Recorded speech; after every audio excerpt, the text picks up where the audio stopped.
Today I am going to share with you my skinny to strong journey. With my little helper, Magni. You say hello. Say hello, hello.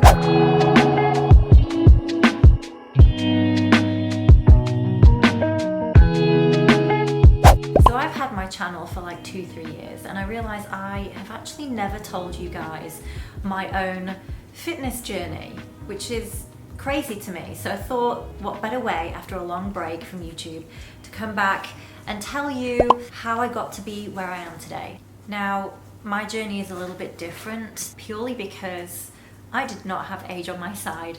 I didn't start my fitness journey until I was in my late 20s. And yeah, so my journey isn't like a typical weight loss journey. I went from a skinny, weak, insecure, unhealthy 35 kilos at my lowest, having never stepped foot in a gym before or even owned a pair of sneakers, to then going to gaining 15 kilos of muscle and jumping on stage in bikini fitness shows and winning my class. So the whole point of this video is obviously to let you guys in on my past and so you can kind of understand where I'm coming from, but also to show you that if you are feeling self-doubt, if you think it's impossible for you to achieve your goals, if you look at other people and you feel like, why can't I do this? Then I hope this video gives you some hope and shows you that really anything is possible, because I believe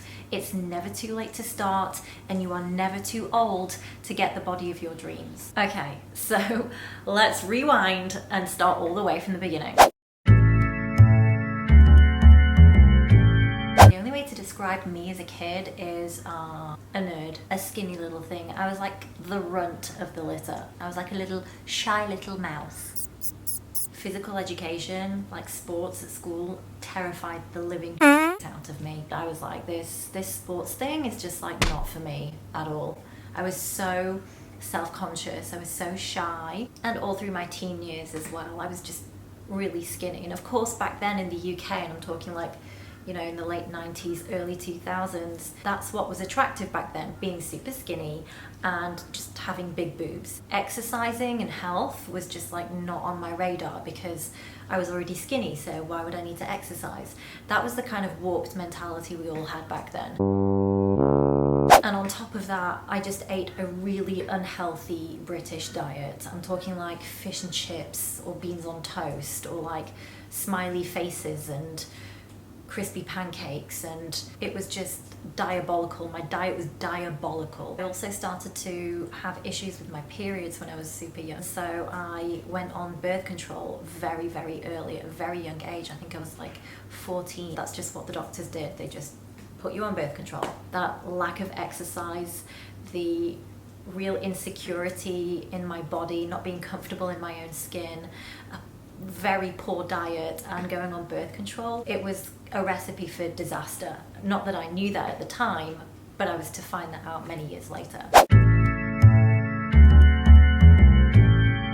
So fast forward to my uni years, I just partied and drank all the time. I basically was on a diet of McDonald's and red wine for most of my young adult life. And physically nothing changed about my body. I was still super skinny, just assumed that was me genetically and that I couldn't change anything. So although I didn't change physically, my health started to deteriorate really badly. IBS, digestive issues, bloating, started to show signs of endometriosis. And so my doctor told me to just merge my packs of birth control together, meaning I wouldn't have a break and I wouldn't actually have a period ever. And I did that for years, which is just mind-boggling to me now. You know, I started to get skin issues, rosacea, flare-ups, just chronic fatigue and just mood swings and just generally not feeling great in my body. I was never healthy in the first place, so I didn't have anything to compare it to. I thought that that was just normal, and I just continued to ignore the signs until, you know, I was in my early 20s and I thought it was just digestive issues, but I kept getting these like niggles in my abdominal area until one night I woke up in the early hours of the morning with excruciating abdominal pain and yeah, ended up in hospital with a burst appendix and had to have emergency surgery. So I had my appendix removed. In terms of my health, things went really downhill from there. They had to put me on a drip. I couldn't eat anything.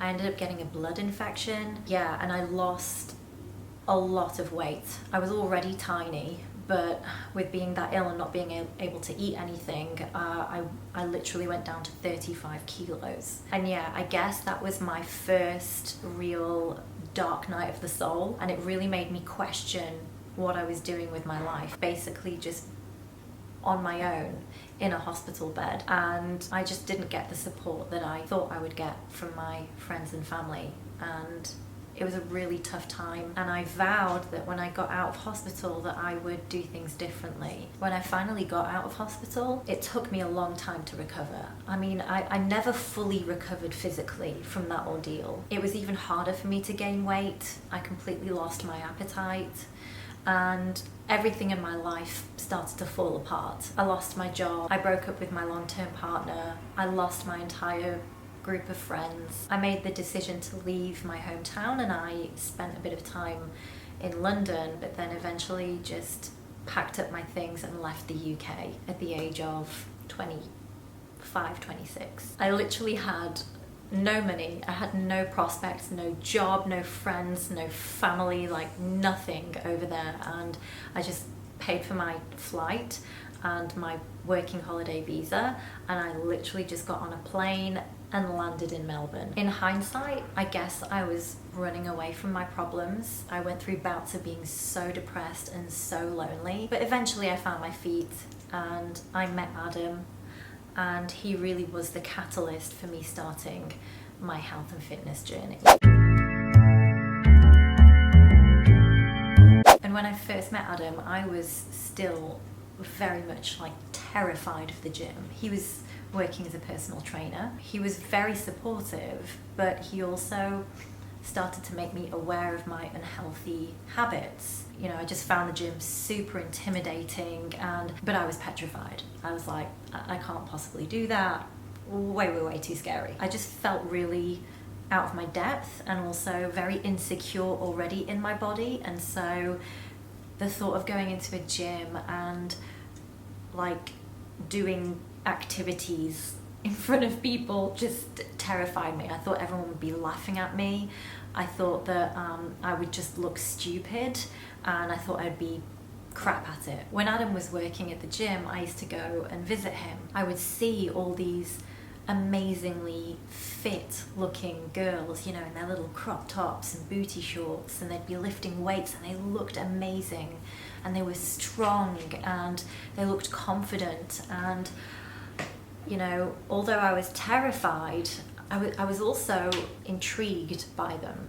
Some of them were really muscular, and it was the first time I'd ever really seen super muscular people. It was like another world to me. I finally said to Adam, okay, I want you to train me. He took me to a big bodybuilding gym for my first ever session, and I still remember it to this day. He was making me do these weird exercises I'd never done before, and it just felt so awkward in my body, and I was so weak. So yeah, that first session didn't go amazingly. I mean, he also made me try to do side raise just with 2 kilo dumbbells, and I literally couldn't finish the set. Like, I couldn't lift my arms. I could barely do 2 reps. So that's just how weak I was. My arms were like noodles. I literally had no strength. At the end of that session, I felt so defeated. Like, I was so frustrated more than anything. I cried the whole way home. But weirdly, even though that session was just so difficult and I felt so awkward, it lit a fire in my belly, and I wanted to go back and try again.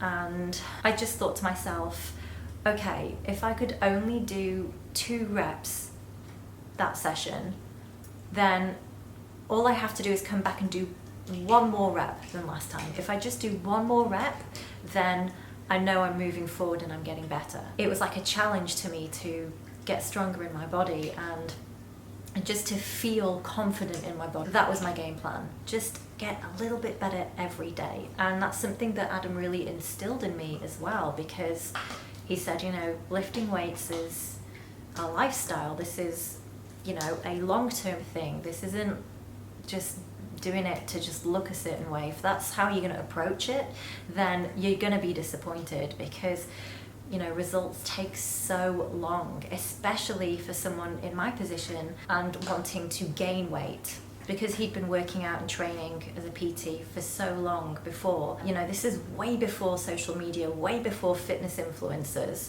He really was able to give me the foundation that I needed, which I feel like so many people nowadays just don't have, because there's so much crap and so much generic advice out there. It's really hard to understand what's right and what's wrong and what you should do as a beginner.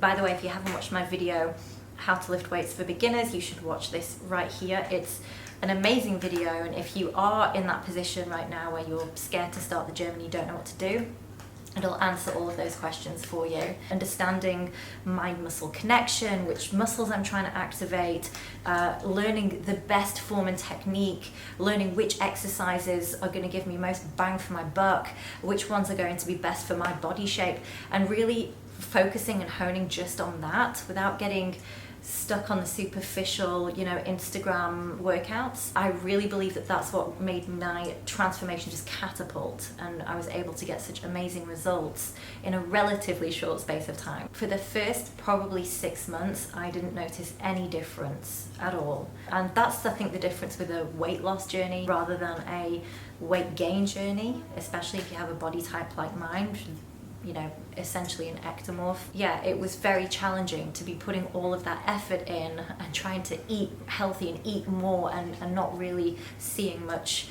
change. And so while my training was really taking off and I was feeling more confident in the gym, I also tried to eat more healthy and change my eating habits. And so I did the typical bodybuilder thing: oats in the morning, rice crackers with banana and chicken and rice and lots of protein shakes. And you know, this was really the only information that was out there in terms of eating, you know, people who go to the gym, what they should eat. And it really filtered down from essentially the bodybuilding niche subculture. You know, Adam trained at bodybuilding style gyms.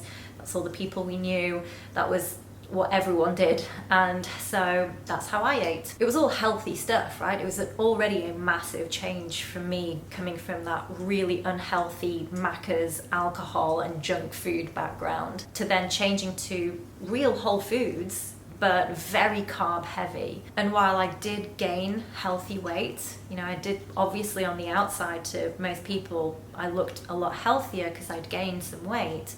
And of course some of it was muscle. You know, I started to get a lot of cellulite on my butt and my thighs, and you know, just holding body fat where I didn't before. And so even though I looked fitter and healthier on the outside, I felt so shit on the inside, like, and I didn't understand. I couldn't understand why I was eating healthy now and I was doing all the healthy things, and yet I felt worse. My bloating, my gut issues, the cellulite, my skin, my energy levels, my mood swings, my chronic fatigue, the brain fog, it was just next level. And it was really frustrating, thinking, what am I doing wrong? If I'm doing everything right and this is how I feel, what's wrong with me? So I ended up going to see many naturopaths and doctors to try and figure out what was wrong, and they did all sorts of blood tests and things on me, and everything came up normal,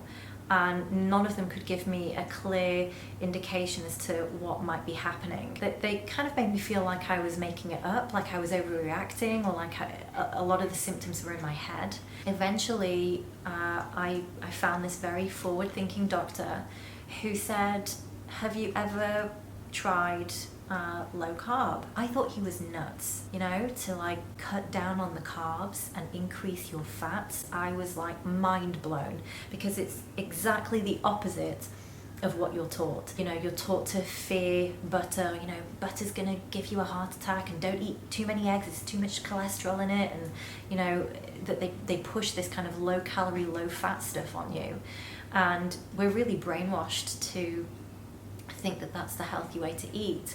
But obviously that's how I was eating, and it was making me sicker. So I got to the point where I was like, you know what, this sounds insane, but I'm gonna give it a go anyway, because I already feel so crap, like I can't feel any worse, so I'll try anything. I started very slowly, just by firstly getting rid of grains, so all processed grains. So I stopped eating, you know, bread and pasta, and even the healthy whole grain stuff I stopped eating. And I started to up my healthy fats, so I wasn't scared of eating butter and none of that low fat rubbish anymore. And literally overnight, half of my symptoms disappeared. Oh, side note, I also came off birth control. I wholeheartedly believe that birth control was a huge factor in why I felt so awful and why my health had deteriorated so badly. And coming off it, and I've been off it now for 10 years, and it's the best thing I ever did. So if you are considering it and you want me to make a video on this topic, let me know in the comments below, because I know that this is an issue for a lot of you and it's not nearly spoken enough about. Okay, back to where we were. And so that was it for me. I was on this journey of wanting to learn everything I could about health, about optimal health, and what the truth really was, because what I witnessed for myself is that what we're taught is actually the opposite of what was true for me. You know, I felt so good in my body, and I just couldn't believe that I'd just make a few little tweaks to my diet and my lifestyle and I could have such incredible results. And I'm not even talking about, you know, looking a certain way. I mean literally just feeling so good in my body, having the quality of life and the health that I wanted for so long. Yeah, I just wanted to shout it from the rooftops. I wanted to tell everyone about it. But of course, this was way before, you know, low carb or keto had garnered any sort of popularity in the mainstream. It was actually really weird. Like, no one was doing it at all. And so when I did talk to people about it, they just thought I was insane. You know, now obviously low carb and keto has become this like massive fad, and you know, there's processed products and supplements, and everyone's jumped on that bandwagon, and it's really become something that it's not. I mean, essentially at the core of it, it's a very healing, beneficial way to eat, but a lot of people have a lot of misconceptions around it now. And I ended up doing, you know, quite strict keto for many years at the start, because I just had all these health issues that I wanted to heal from, and keto really allowed me to do that. But then when I got to a point where I'd healed my body, I thought, okay, now I'm feeling great. Now I'm starting to see the benefits of my training and the way of eating, and you know, I want to get qualified as a PT, and that's when I really decided to compete. You know, I had no coaching whatsoever. I did it all myself. I did my own training program. I did my own nutrition program. The only help I got was a little bit of posing with a coach, so that they could show me the exact poses you needed to do. But other than that, I did everything myself. I knew of other girls who were competing. I saw them doing starvation diets, you know, less than 1,200 calories a week, and training 4 hours a day, 7 days a week, no break. First of all, I'm just not doing that. That does not sound like fun. And I wanted to do it in a way where I didn't have to compromise so much, that I could still do it in a healthy way. And that really was my goal, to compete and be healthy. Where other girls were doing 1,000 calories in their peak week, I didn't go down below 1,900 calories. I was still eating a lot of food, and I didn't step on the treadmill once. I did 0 cardio in my prep. And you know, I didn't spend 4 hours in the gym. I trained maybe 5 or 6 times a week and lifted heavy for an hour and a half, and that was it. To go from 35 kilos, really skinny and weak and insecure and feeling so uncomfortable in my body, to then gaining 15 kilos of muscle and jumping up on stage in front of hundreds of people in a tiny bikini and heels. I mean, that's a big jump. And for me, that was a massive achievement at the time. I did the state championships in Sydney as an amateur. It was my first ever show, which I ended up winning. And then that qualified me to go and do the Arnold Classic in Melbourne, which is an international show. And instead of going into the amateur, I defied the coaches and the judges, and I went straight into open, and I placed second in my class. And so it just showed me what I could achieve on my own with no professional help, with no coaching. And although that was an incredible achievement, and I'm super proud of myself for achieving that, unfortunately, I hated what I witnessed behind the scenes. It left me so disillusioned and so disappointed with, you know, the fitness industry and the whole bodybuilding subculture. It looks so glamorous on the outside, and it's meant to be about health and fitness, but it's really the polar opposite. The drugs, the eating disorders, the orthorexia, the mental health issues. It's like this weird thing where no one talks about it openly, but everyone knows everyone's doing it, and, you know, going to absolute extremes because all they care about is what they look like on the outside, and they don't care what they're doing to themselves on the inside. And then they're telling the naive masses, take my protein powder or do this workout and you'll look just like me. For me, it was just so dishonest and so immoral that I just completely fell out of love with it. And don't get me wrong, I still love training, and I'm still very passionate for myself about that, but I couldn't be part of what I was seeing. You're just seeing the glitz and the glamour, and it's just all smoke and mirrors. So I decided to stop competing. I wanted to speak out, but of course, you know, no one really wanted to hear that because no one had woken up to it yet, and everyone was just going along with it, and people were falling for the skinny teas and the waist trainers and the protein supplements and the generic meal plans and the generic workouts. So Adam kept urging me to start my YouTube. I was so terrified at the thought of actually sitting in front of a camera and saying these things, but I'm so glad that I did, you know, started speaking my mind and telling you guys about this stuff. You know, like the video, The Truth About the Fitness Industry, you can watch that here if you haven't already.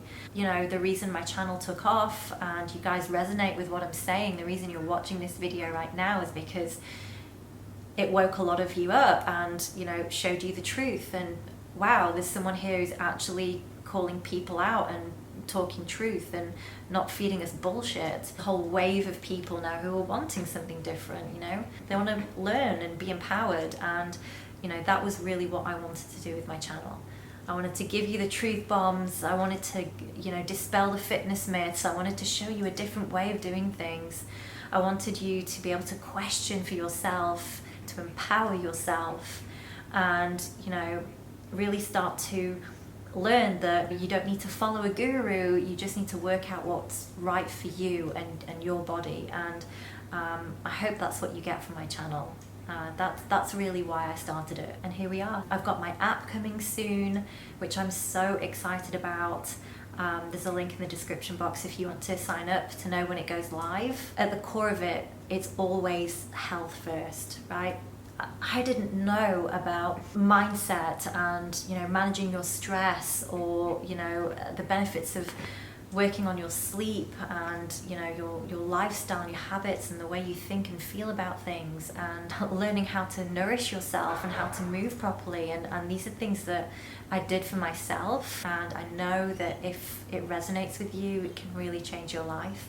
And that's really what my app is going to be about, this holistic approach, putting your health first. And the cherry on the icing on the top of the cake is that when you do that and you focus on that, your dream body becomes a byproduct of it. The app is going to be full of killer workouts and healthy recipes, and a huge emphasis on mindset, stress management, yoga, meditation, and, you know, finding the way that works for you. It's really an app to empower you, and I'm so excited about it. So stay tuned. and there's going to be so much more content coming, especially on YouTube. I'm going to come back full force now that I'm wrapping things up with my app, and that's going to go live very soon. I'll have so much more time. So if you have enjoyed my channel so far, if these videos have resonated with you, I have so much more in store. Thank you for watching this video. Don't forget to like and subscribe, and I'll catch you in another video.